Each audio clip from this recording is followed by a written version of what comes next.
Who looks outside, dreams, who looks inside, awakes. Carl Jung. Have you ever had a dream so vivid, that waking felt like falling asleep? There is a veil, thin as gossamer, yet heavy as lead, that separates two worlds, the outer, and the inner. Most wander through life chasing shadows, reflections cast on the walls of the world, titles, riches, pleasures, and fleeting moments of praise. But few, very few, dare to turn inward. Fewer still return unchanged. Carl Jung, the Swiss psychologist and modern mystic, once whispered a secret into the collective soul of humanity: who looks outside, dreams, who looks inside, awakes. But what does it mean, to truly awaken? This is not the awakening of morning light or coffee-fueled clarity. This is the soul's awakening. A remembrance of who you were before the world told you who to be. A silent rebellion against illusion. A journey not to another country, but into the forgotten continent of your own consciousness. In this video, we are not merely discussing a quote, we are opening a hidden gate. A portal to inner realms where the dreamer becomes the dream, and then, the dreamer no more. So, will you continue to gaze outward, entranced by the glittering mirage? Or will you dare to look within, and awaken?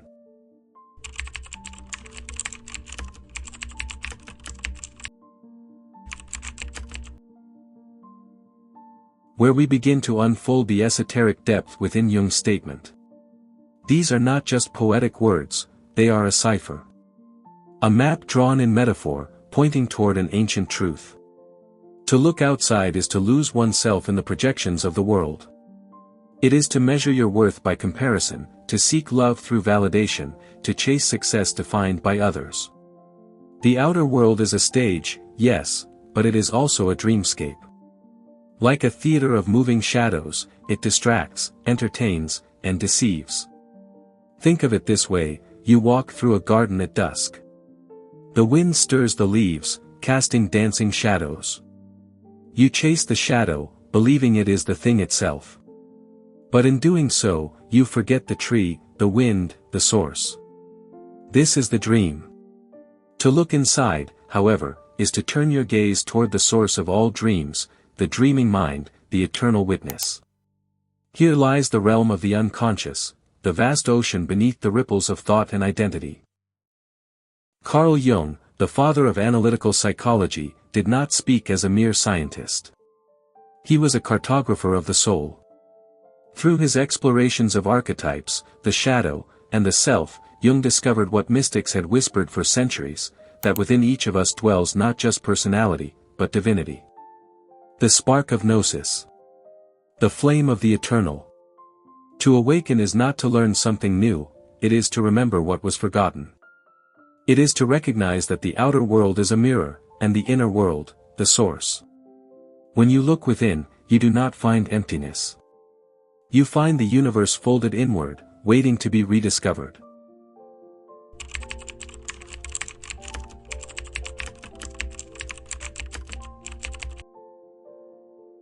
This truth, that awakening comes from within, is not new. Long before Jung gave it modern voice, it echoed in the chambers of mystery schools, danced through the hymns of sages, and was carved into the stones of temples. The ancient Egyptians spoke of the Ka, the vital essence that survives beyond death, and the Ba, the soul's personality. But beneath both was the hidden Akh, the fully realized spirit, awakened through inner transformation. To the Egyptians, looking within was not psychological, it was alchemical. A process of transmuting base human nature into divine essence. In the East, the Upanishads whispered, as great as the infinite space beyond is the space within the heart. The sages of India knew that the outer world, Maya, was a cosmic illusion, a divine play. Only by turning inward, through stillness, meditation, and self-inquiry, could one awaken to Atman, the true self, identical with Brahman, the universal consciousness. In Taoist thought, Lao Tzu speaks of the sage who acts without effort, rooted not in ambition, but in alignment. He does not chase the world, he returns to the source. The Tao, invisible and eternal, is not found in the marketplace of opinions, but in the silent depth of the self. The Gnostic Christians, often misunderstood and silenced by orthodoxy, taught that the kingdom of God is not in temples or scrolls, it is within. The gnosis they sought was not belief, but direct, inner knowing. An awakening of divine spark buried beneath the dust of ego. And in the Hermetic traditions, it is written, as within, so without. As above, so below. The world is a reflection of your inner state. Change the reflection, and the world shifts with it. But the mirror must first be cleaned from within. These are not coincidences. This is a perennial truth. A golden thread weaving through the fabric of every wisdom tradition, the greatest journey is inward. And the deepest sleep is forgetting that the doorway to truth lies not in the stars, but behind your own eyes.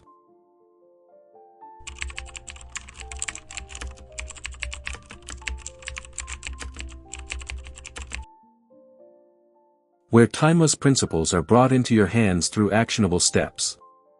To look within is to cross a threshold, one that requires courage, discipline, and deep honesty. But it is not reserved for mystics in mountain caves. The inner temple is accessible to anyone who dares to enter. 1. The mirror of stillness, meditation. The first and most ancient technique is meditation. This is not merely sitting still, it is the art of returning. Returning to breath. Returning to silence. Returning to the observer behind the thoughts. Begin with 5 minutes each morning. Sit. Breathe. Watch. Do not try to silence the mind, let it speak. You are not the thoughts. You are the space in which they echo. With practice, you will begin to hear something deeper than thought, the voice of the soul. 2. Journaling, the alchemy of reflection. Jung himself practiced a form of active imagination and journaling, using it to dialogue with his unconscious. Set aside a sacred journal. Write not only what happened, but how it felt. What symbols appeared in your dreams? What fears repeat in your life? Patterns are messages. Symbols are keys. The ink you spill is a map back to the hidden chambers of your psyche. 3. Shadow work, the path through darkness. Jung taught that we must confront our shadow, the hidden parts of ourselves we deny or repress. To awaken, you must integrate, not exile. Ask, what do I judge in others? Where do I feel shame? These are the guardians at the gate of your inner temple. Meet them not with fear, but with curiosity. Heal them with compassion, and the doors will open. 4. Inner archetype dialogue, speak to the gods within. Jung's concept of archetypes, like the sage, the warrior, the child, are not just ideas. They are living energies within the psyche. Try this, close your eyes, enter a meditative state, and invite one archetype to speak. Let the wise elder speak to your confusion. Let the inner child remind you of joy. These are not fantasies. They are the language of the soul. 5. Silence and solitude, the forgotten portals. In a world of endless noise, silence is a radical act. Take a weekly hour of silence. No phone. No music. Just presence. Walk in nature. Sit beneath a tree. Let the stillness reveal what the noise conceals.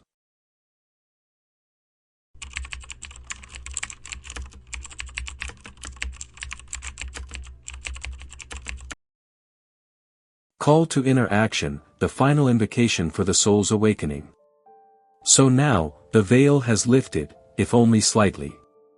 You've seen that the outer world is not your master, but your mirror. You felt the ancient truth echoing across cultures and centuries. The path to awakening begins not with answers, but with the courage to ask the right questions. Who am I when the world is silent? What lives beneath the mask I show to others?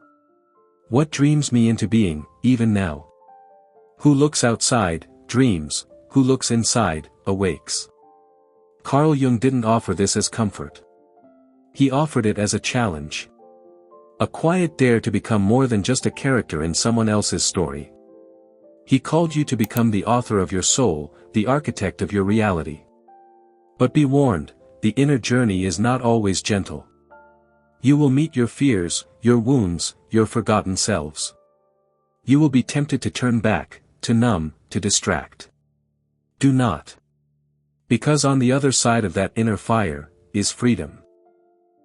Not the freedom promised by politics or possessions, but the only freedom that has ever truly mattered, the liberation of the self from illusion.